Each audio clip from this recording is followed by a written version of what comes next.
There's no rivalry quite like sibling rivalry. And in the Bible, it starts early. Cain and Abel, Jacob and Esau. But the one that shaped generations, literally, is Isaac and Ishmael. Two brothers. Same father, Abraham.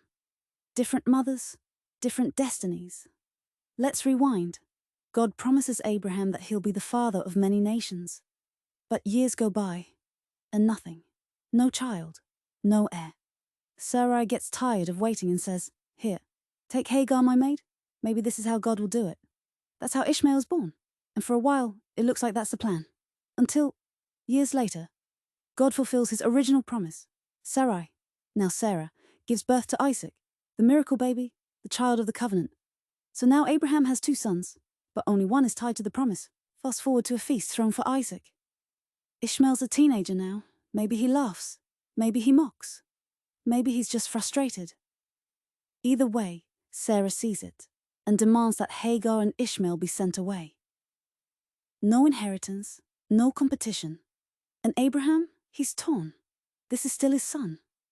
But God tells him, "It's okay. Let him go. I've got a plan for Ishmael too." That moment right there, that's where the fracture begins. Two brothers, two bloodlines, two nations, still at odds today. Now let's bring it home. You ever feel like the one who's been pushed aside? Like you're watching other people get blessed while you're just surviving? Maybe you're the Ishmael, feeling forgotten, like Plan B.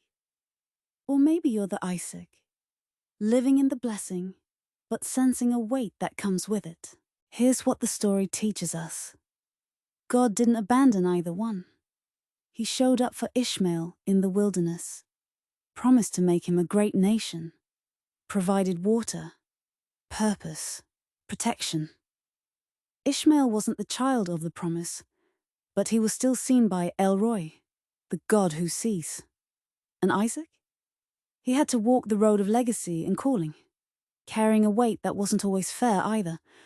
We want to pick sides. God wants to heal both. But here's the real talk.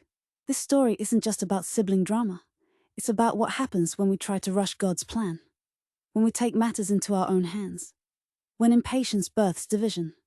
Sarah got tired of waiting, Abraham went along, and generations later, we're still living with the tension.